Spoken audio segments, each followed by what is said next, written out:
It's Sunday morning on CBS. Here again is Jane Pauley. The songs of Jimmy Buffett speak to anyone who's ever dreamed of getting away from it all. Yet now, in a seeming paradox, his songs are being performed in the heart of it all, on Broadway, under the watchful eyes of Tracy Smith. You might say the newest musical on Broadway feels like an old friend.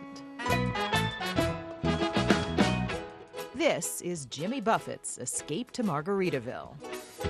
I don't know, I don't know, I don't know where I'm gonna go when a volcano blows. You won't see Jimmy on stage, but every song is his. Feel free to sing along. I don't wanna land in no New York City, don't wanna land in no Mexico. Broadway is a big gamble. Yes. You don't have to do this. You're rather comfortable, I would say. Yes. Why stick your neck out?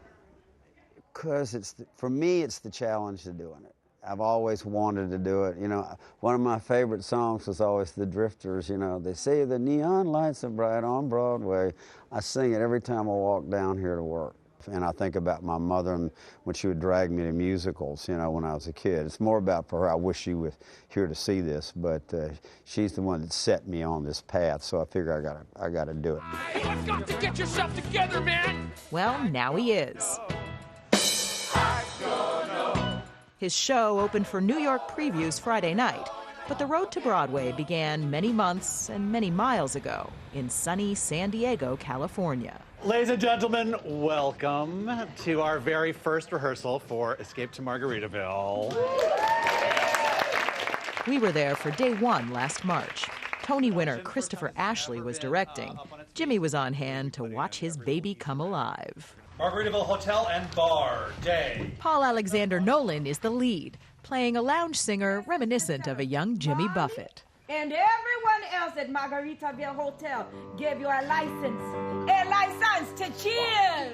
This is a jukebox musical. Of the 27 songs in the show, only 2 are actually new. The rest, like License to Chill, are proven crowd pleasers.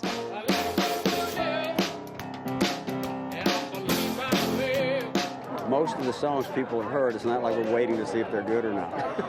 So we're kind of okay, you know? Yeah. You don't want to go there and do what they don't know.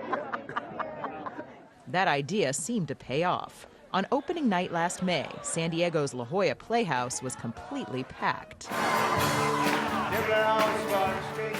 And when Jimmy jumped on stage for the curtain call, they were quite literally dancing in their seats. So, how'd it go? It looks pretty good to me.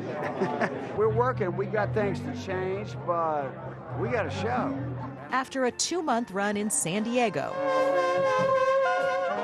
Jimmy took the show to a place he used to call home,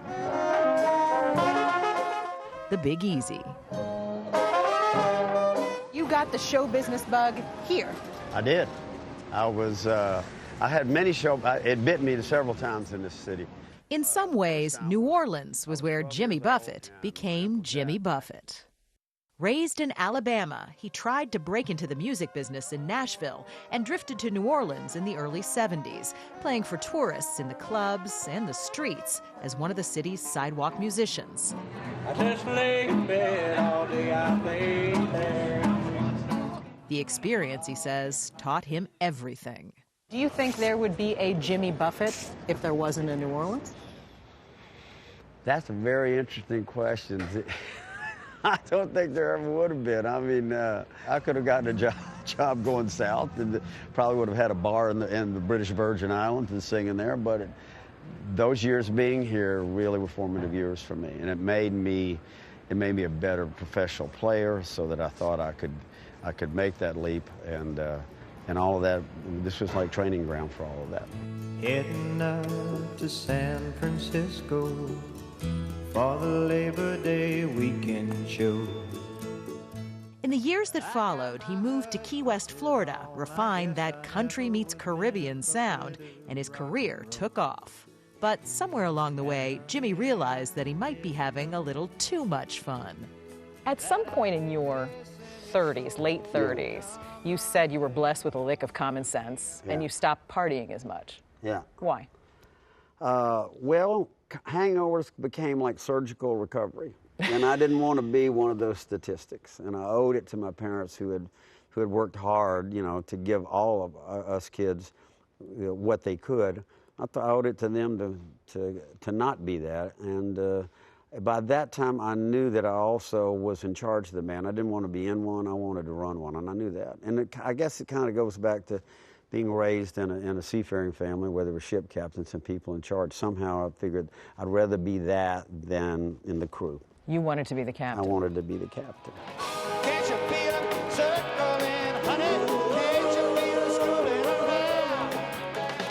Hands to the left, hands to the right. You're the only man in town. By the early 90s, Jimmy Buffett was one of the biggest acts in the business, with hordes of adoring fans who called themselves parrot heads, as our own Bill Geist reported back in 1992. Normally sane people who go crazy once a year when Jimmy comes to town. Now, at 71, Buffett is still touring with his Coral Reefer Band, in between running his restaurants and hotels, and of course, rehearsing his new Broadway musical. You know how there's that analogy of the duck that's cruising along and looks like he's just cruising along, but if you look under the water, those legs are working. Yeah.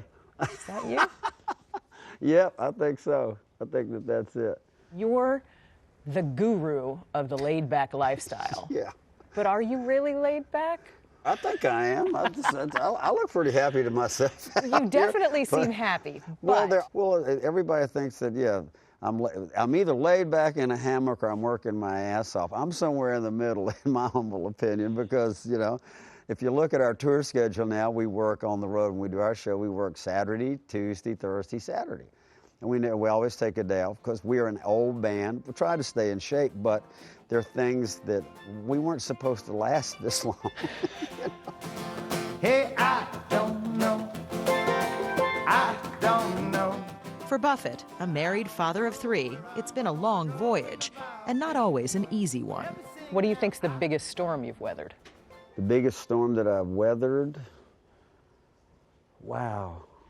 There was a point in about, I think it's a year or 2 year period where I lost my mom, my dad, Ed Bradley, one of my best friends. But I have to think that what would they want me to do? And all I can think of is continue doing what I'm doing. His fans seem to want that too. When Escape to Margaritaville played in New Orleans, the reception was just as warm as it had been in San Diego. We even bumped into a few fans on the street. Hey, how you doing? All right, pretty good. Saw your show yesterday. And? Okay? Yeah, we're up? Thanks. There you go, positive reviews. Yeah, we got that was a good review, huh? Excellent, I would say that's pretty good. And now, after stops in Houston and Chicago, Jimmy Buffett is betting that New York audiences will feel the same way.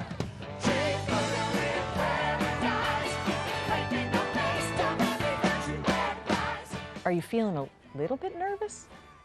There's nothing I can do about it now.